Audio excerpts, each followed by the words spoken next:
Good morning students. ધોરણ 10 વિષય વિજ્ઞાન ચેપ્ટર નંબર 6 પાઠનું નામ છે જૈવિક ક્રિયાઓ। તો જૈવિક ક્રિયાઓમાં આપણે પાચન, શ્વસન અને હવે ભણીએ છીએ વહન। વહનની ક્રિયામાં તો કે રુધિર દ્વારા ખોરાક, પાણી, ઓક્સિજન એવા જરૂરી દ્રવ્ય છે એનું વહન થાય છે। વહન કોના દ્વારા થાય તો કે રુધિર દ્વારા। પછી આપણે અગાઉના લેક્ચરમાં જોયું હૃદયનું સ્થાન, કદ, એનું વજન અને એની રચના જોઈ કે હૃદય છે એ કેટલા ખંડો ધરાવે છે? 4 ખંડો ધરાવે। ઉપરના જે ભાગ છે એને કર્ણકો કહેવાય, નીચેના ખંડો છે એને ક્ષેપકો કહેવાય। પછી હૃદયમાં જે બેવડું રુધિરનું પરિવહન છે કેવી રીતે થાય?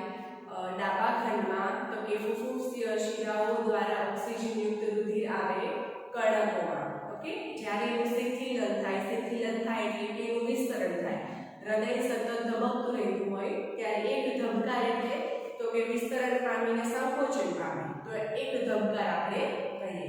તો શિથિલન પામે ત્યારે જે ભાગ છે એનું થોડું વિસ્તરણ થાય અને ફુફુસીય શિરામાંથી ઓક્સિજન વાળું રુધિર છે એ ડાબા કર્ણકમાં આવી જાય। પછી એનું સંકોચન થાય તો એ નીચેના ભાગમાં એટલે ક્ષેપકમાં આવી જાય અને પછી મહાધમની કાંડ દ્વારા શરીરના વિવિધ ભાગોમાં વહી જાય। એવી રીતે જમણા ખંડમાં તો કે અગ્ર મહાશિરા અને પશ્ચ મહાશિરામાંથી ઓક્સિજન વિહીન રુધિર જમણા કર્ણકમાં આવે।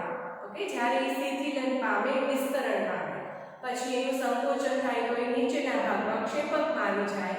હવે એ જમણા ભાગમાં જે રુધિર છે એ અશુદ્ધ છે, કાર્બન ડાયોક્સાઇડ વાળું છે તો એને શુદ્ધ થવા માટે ફેફસા સુધી જવું પડે। ઓકે, હવે આજે આપણે જોઈએ રુધિર દબાણ।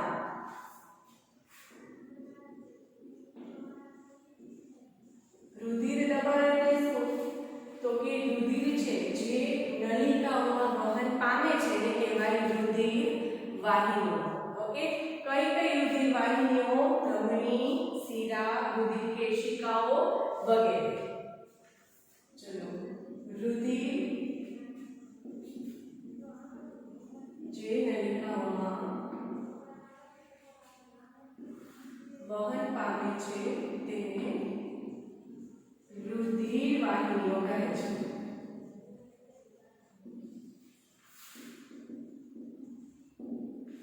રુધિર જેમ પાણી છે એ શેમાં વહન પામે તો કે પાણીની પાઇપમાં। પાણીની પાઇપમાં જેમ પાણીનું વહન થાય છે એક જગ્યાએથી બીજી જગ્યાએ, એવી રીતે આપણા આખા શરીરમાં રુધિર વાહિની આવેલી હોય અને એ રુધિર વાહિની બધા કોષો સુધી પહોંચતી હોય। ત્યાં એ કોષોના જે દ્રવ્યો છે એનું વિનિમય છે એ રુધિર વાહિનીથી થાય। હવે ધારો કે આ રુધિર વાહિની ધમની છે। હવે આપણે હૃદયની રચના જોઈ ત્યારે આપણે ખબર છે કે કર્ણકોની દિવાલ કરતાં ક્ષેપકોની દિવાલ છે જાડી હોય છે, કારણ કે ક્ષેપકો છે એને ઊંચા દબાણે રુધિર છે એને ધકેલવું પડે તો ઊંચા દબાણને કારણે ક્ષેપકોની દિવાલ જાડી હોય। તો એવી જ રીતે ધમનીઓને એ દબાણ સહન કરવા માટે પણ ધમનીની દિવાલ જાડી હોય, શિરાની દિવાલ પાતળી હોય। તો જ્યારે હૃદયમાં જે ક્ષેપકોનું સંકોચન થાય અને જે દબાણથી રુધિર છે એ ધમનીઓમાં પ્રવેશે, ઓકે, ત્યારે એ રુધિર છે ને એ આ ધમનીની દિવાલ ઉપર દબાણ ઉત્પન્ન કરશે। જેમ અગાઉ આપણે ભણ્યા છીએ કે બોટલની અંદર પાણી ભરેલું છે તો એ પાણી બોટલની દિવાલ છે એની સપાટી ઉપર દબાણ છે ઉત્પન્ન કરે। એવી રીતે જ્યારે ક્ષેપકોનું સંકોચન થાય અને ઉચ્ચ દબાણે એ ધમનીઓમાં વહેશે ત્યારે રુધિર છે, ચલો આપણે રુધિર કોષો દોરી લઈએ। આ રુધિર છે એ આ દિવાલ ઉપર શું ઉત્પન્ન કરશે? દબાણ ઉત્પન્ન કરશે, એને કહેવાય સંકોચન દબાણ અથવા કહેવાય સિસ્ટોલિક પ્રેશર। અને બીજું તો કે જ્યારે એ શિથિલન પામે એટલે કે વિસ્તરણ પામે અને જે દબાણ ધમનીઓની દિવાલ ઉપર આવે છે એને કહેવાય ડાયસ્ટોલિક દબાણ. ઓકે, સિસ્ટોલિક દબાણ જ્યારે સંકોચન થાય ને જે દબાણે ધમનીઓની અંદર રુધિર પસાર થાય ત્યારે રુધિર દિવાલને શું આપે છે? દબાણ આપે છે. ઓકે, રુધિર દબાણ એટલે કે બીપી, બ્લડ પ્રેશર. તો બ્લડ પ્રેશર છે એ આવી રીતે જે આપણે એને મેઝર કરી શકીએ, જાણી શકીએ. કયા સાધનની મદદથી રુધિર દબાણ છે માપી શકીએ? તો એનું નામ છે સ્ફિગ્મોમેનોમીટર. અને દબાણ છે કેટલું હોય? સંકોચન દબાણ અને શિથિલન દબાણ. ચલો, શિથિલન દબાણ. બીજું કહેવાય ડાયસ્ટોલિક પ્રેશર. ઓકે, સંકોચન દબાણ છે 120 મિલીમીટર ઓફ મર્ક્યુરી અને શિથિલન દબાણ હોય 80 મિલીમીટર ઓફ મર્ક્યુરી. ઓકે, હવે એનાથી જો વધારે અને ઓછું હોય તો આપણે એને કહીએ high blood pressure, low blood pressure. Okay, જો દબાણ છે વધારે થઈ જાય, ઓકે, તો શું થાય? તો કે ધમનીઓની દિવાલ છે ને એ તૂટી જાય, ત્યાંથી રક્તસ્રાવ થાય અને જે ધબકવાની જે ક્રિયા છે એ બરાબર રીતે થાય અને એની જે ક્રિયાવિધિ છે એમાં ક્ષતિ આવે. ઓકે, તો બ્લડ પ્રેશર છે એ માપવા માટેનું સાધન છે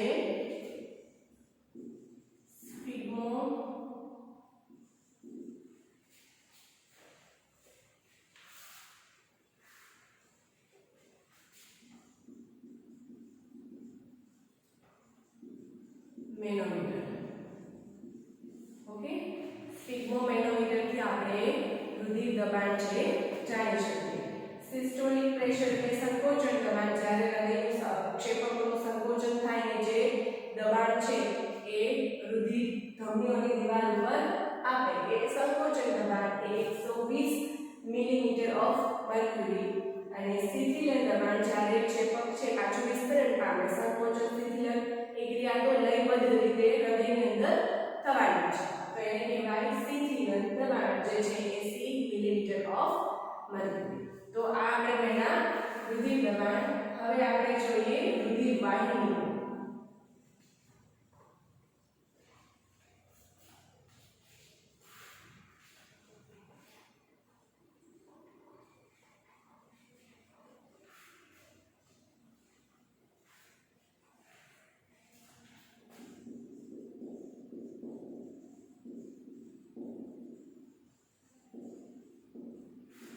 રુધિર વાહિનીઓ કે જેમાં રુધિરનું વહન છે થાય.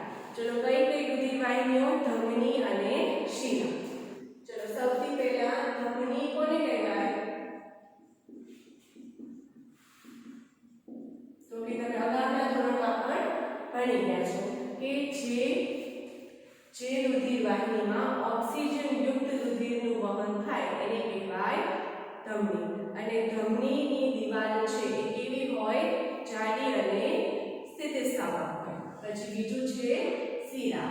શિરા છે એની અંદર કેવું રુધિર વહેતું હોય? તો કે અશુદ્ધ એટલે કે કાર્બન ડાયોક્સાઇડ યુક્ત રુધિર. ધમનીની અંદર ઓક્સિજન યુક્ત શુદ્ધ રુધિર, જ્યારે શિરાની અંદર અશુદ્ધ અથવા તો કાર્બન ડાયોક્સાઇડ યુક્ત રુધિર વહન પામતું હોય છે. ધમનીની દિવાલ જાડી હોય છે કારણ કે ક્ષેપકમાંથી જે ઉચ્ચ દબાણે રુધિર છે પ્રવેશે એ સહન કરી શકે એટલા માટે ધમનીની દિવાલ જાડી હોય, જ્યારે શિરાઓની દિવાલ છે જાડી હોતી નથી. એના પછી શિરા છે એની અંદર વાલ્વ આવેલા હોય. વાલ્વનું કાર્ય જેમ આપણે હૃદયમાં ભણ્યા હતા કે ડાબુ કર્ણક અને ડાબુ ક્ષેપક એની વચ્ચે દ્વિદલ વાલ્વ હોય અને જમણું કર્ણક જમણા ક્ષેપકની વચ્ચે ત્રિદલ વાલ્વ હોય. આ વાલ્વ છે શું કરે? તો કે રુધિર છે એને વિરુદ્ધ દિશામાં વહેતું અટકાવે છે. એ વાલ્વની મદદથી કર્ણકમાંથી ક્ષેપકમાં રુધિર આવી શકે, ક્ષેપકથી કર્ણકમાં જઈ શકે નહીં. એવી જ રીતે શિરાઓ છે, શિરાઓમાં પણ વાલ્વ આવેલા હોય જેથી વિરુદ્ધ દિશામાં થતું રુધિરનું વહન અટકાવી શકાય. ચલો, તો 3 પોઈન્ટ આપણે ભણ્યા. સૌથી પહેલા ધમની છે એમાં ઓક્સિજન યુક્ત રુધિર વહન પામે, પછી એની દિવાલ જાડી અને કેવી હોય, સ્થિતિસ્થાપક. ઓકે, એની વાહિનીમાં કોઈ વાલ્વ આવેલા હોતા નથી. પછી શિરામાં તો કે ઓક્સિજન વિહીન રુધિર છે એ વહન પામતું હોય, અને દિવાલ કેવી હોય, પાતળી હોય, અને શિરામાં વાલ્વ આવેલા હોય છે. આ વાલ્વનું કાર્ય તો કે રુધિરને વિરુદ્ધ દિશામાં વહેતું અટકાવે છે. હવે ધમની હોય તો ધમની આગળ જઈને વિવિધ શાખાઓમાં વિસ્તરણ પામતી હોય. ઓકે, એક ધમની આગળ જઈને વિવિધ શાખામાં રૂપાંતરિત થતી હોય એને કહેવાય રુધિર કેશિકા. શું કહેવાય એને? રુધિર કેશિકા. આ રુધિર કેશિકા છે એ બધા કોષો સાથે સંકળાયેલી હોય. જે રુધિર કેશિકામાંથી રુધિર અને બાકીના દ્રવ્યો છે દ્રાવ્ય સ્વરૂપે હોય અને એ કોષોને જરૂરી એવા દ્રવ્ય પૂરા પાડે છે. પછી તો કે આવી રુધિર કેશિકા પાછી ભેગી થાય અને શું બને? તો કે શિરા. ધમની આગળ જઈને નાની નાની શાખાઓમાં રૂપાંતરિત થઈ જાય એટલે કહેવાય રુધિર કેશિકા. આ રુધિર કેશિકા તો કે શરીરના વિવિધ ભાગોમાં કોષો સાથે સંકળાયેલી હોય અને એ રુધિર કેશિકામાં જે રુધિર વહન પામતું હોય એમાંથી કોષો છે એને જરૂરી દ્રવ્ય છે એનો વિનિમય કરી શકે. ધારો કે ઓક્સિજન જોઈએ છે તો ઓક્સિજન એ કોષો મેળવી લેશે, કાર્બન ડાયોક્સાઇડ દૂર કરશે. આવી રુધિર કેશિકાઓ પાછી ભેગી મળી અને શું બનાવતી હોય? શિરાઓ બનાવતી હોય, જેમાં ઓક્સિજન વિહીન રુધિર હોય અને પાછું ઓક્સિજન મેળવવા માટે હૃદયના જમણા ભાગમાં જશે. ચલો, એના પછીનો પોઈન્ટ છે ત્રાકકણ. આપણે રુધિર વિશે પહેલા ભણ્યા હતા વાહનમાં કે રુધિર છે એક પ્રવાહી સંયોજક પેશી છે જેમાં આરબીસી, ડબલ્યુબીસી, ત્રાકકણો અને બીજું શું આવેલું હોય? રુધિર રસ આવેલો હોય. ઓકે, તો લાલ રંગના રક્તકણમાં જે હિમોગ્લોબિન આવેલું હોય બધાનું એક એક મુખ્ય કાર્ય હોય. હિમોગ્લોબિન બધા કોષો સુધી ઓક્સિજન પહોંચાડે. ઓકે, શ્વેત કણો છે તો એ આપણને રોગોની સામે રક્ષણ આપે. રુધિર રસ છે બધા પદાર્થો છે એને દ્રાવ્ય સ્વરૂપે વહન કરે. તો એવી રીતે ત્રાકકણો છે એનું કાર્ય શું છે?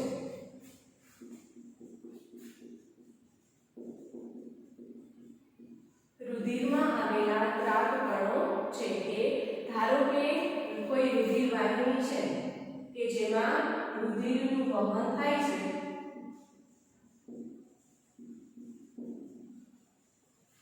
ધારો કે કોઈ કારણસર આ રુધિર વાહિની છે ઈજાગ્રસ્ત થયાથી તૂટી જાય તો શું થાય? જેમ કે પાણીની નળી છે એ બહારથી તૂટી જાય તો શું થાય? તો કે પાણીની નળીમાંથી પાણી વહેશે પણ પાણી છે એ નળીની બહાર નીકળશે. તો એવી રીતે જો રુધિર વાહિની જે આપણા આખા શરીરમાં આવેલી છે એ તૂટી જાય તો રુધિર છે બહાર વહી જાય. એને લીધે શું થાય? તો કે રુધિર વાહિની અંદર જે દબાણ આવવું જોઈએ એનાથી દબાણ છે ઓછું થઈ જાય અને જે રુધિર છે એનું જે લયબદ્ધ રીતે સંકોચન અને શિથિલન થાય છે તેમાં ક્ષતિ આવે. તો જે રુધિરની અંદર ત્રાકકણો હોય એ ત્રાકકણો છે એ તો કે રુધિરને જામવાની ક્રિયા છે શરૂ કરી દે છે. ત્રાકકણોનું કાર્ય તો કે એ રુધિર ગંઠાવાની ક્રિયામાં મદદરૂપ થાય છે. ત્રાકકણો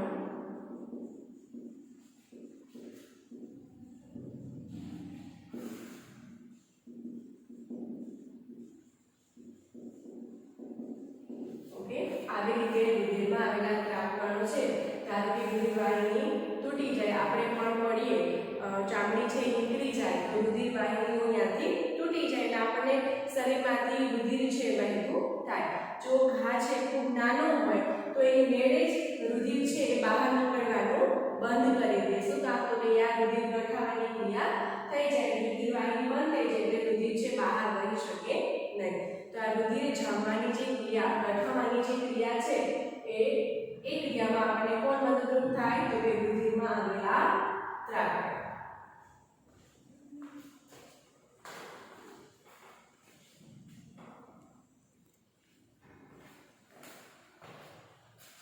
તો આજનું હોમવર્ક પહેલું છે તફાવત ધમની અને શિરા. કોઈ પણ 3 મુદ્દા તમારે લખવાના. એના પછી છે ધમનીની દિવાલ જાડી અને સ્થિતિસ્થાપક જ્યારે શિરાની દિવાલ પાતળી હોય છે. શા માટે એનું કારણ છે શું એ તમારે કહેવાનું. તો આજે આપણે ભણ્યા રુધિર દબાણ. કે ધમનીમાં ઉચ્ચ દબાણે જે રુધિર આવે છે તો એ સંકોચન દબાણ કેટલું અને સ્થિતિલન દબાણ કેટલું. જ્યારે ક્ષેપકનું સંકોચન થાય ને જે દબાણ ઉત્પન્ન થાય ધમનીની દિવાલ ઉપર એ સંકોચન દબાણ જે 120 મિલીમીટર ઓફ મર્ક્યુરી હોય અને સ્થિતિલન દબાણ એટલે કે diastolic pressure 80 millimetre of mercury. એના પછી આપણે જોયું રુધિર વાહિની. એમાં ધમની અને શિરા. પછી ધમની આગળ જઈને રુધિર કેશિકાઓ બને છે એકદમ પાતળી દિવાલ ધરાવતી હોય અને બધા કોષોની સાથે સંકળાયેલી હોય અને જરૂરી પદાર્થોનો વિનિમય છે એ રુધિર કેશિકા દ્વારા થાય. પછી આપણે જોયું દ્રાવકણો. રુધિરમાં જે દ્રાવકણો આવેલા છે એ શું કાર્ય કરે. ઓકે, તો આપણને એટલી ખબર પડી કે જો આપણા રુધિરની અંદર દ્રાવકણોની સંખ્યા ઓછી હોય તો કે આપણને આ જે રુધિર ગઠાવાની ક્રિયા છે એમાં વિક્ષેપ આવી શકે. જેમ હિમોગ્લોબિનનું આપણે ભણી ગયા કે એ શ્વસન રંજક દ્રવ્ય છે જે લાલ રંગના રક્તકણમાં આવેલું હોય. જો આપણા રુધિરમાં હિમોગ્લોબિન છે લાલ કણોમાં આવેલું હિમોગ્લોબિન ઘટી જાય, ઓકે, જેનું પ્રમાણ હોય કે સ્ત્રીમાં તો કે 12 થી 16 જેટલું, પુરુષોમાં 13 થી 18 જેટલું એનું પ્રમાણ રુધિરની અંદર હોવું જોઈએ. જો હિમોગ્લોબિન ઘટી જાય તો હિમોગ્લોબિનનું જે કાર્ય છે બધા કોષો સુધી ઓક્સિજનને પહોંચાડવાનું, તો બધા કોષો સુધી ઓક્સિજન ના પહોંચે જો હિમોગ્લોબિનનું પ્રમાણ ઓછું હોય. ઓકે, તો આપણું શરીર છે એને વધારે ઊર્જા છે ના મળે, ઓછી ઊર્જા પ્રાપ્ત કરી શકે. એની લીધે થાક છે, કંટાળો છે અને વિવિધ બીમારીઓ આપણને થઈ શકે. એનિમિયા પણ થઈ શકે જેને પાનનો રોગ કહેવાય. ઓકે, તો આજે આપણે ભણ્યા રુધિર વાહિની, દ્રાવકણો અને રુધિર દબાણ. અને આજના હોમવર્ક જેમાં ધમની અને શિરાનો તફાવત અને એક આ કારણ છે.